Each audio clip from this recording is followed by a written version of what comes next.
ስብሐታተ ዝማሬ በመዝሙርና በዝማሬ በመንፈሳዊም ቅኔ ለእግዚአብሔር ዘምሩ። ቆላሲስ ምዕራፍ 3 ቁጥር 16።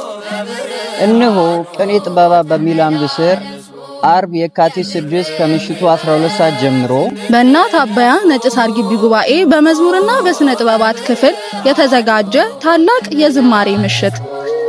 በዕለቱም ዝማሬና ዝማሬ ብቻ የሚቀርብ ይሆናል። በመሆኑ ሁላችሁም የአባያ ነጭ ሳር ግቢ ጉባኤ ተማሪዎች ነጭ በነጭ ለብሳችሁ እንድትመጡ ስትል እናት ግቢ ጉባኤ ጥሪዋን ታስተላልፋለች። እኔስ እግዚአብሔርን በህብረትና በዝማሬ አመሰግነዋለሁ።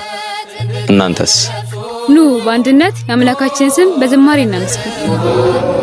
እግዚአብሔር ደስ ይበለን፣ ደስ ይበለን።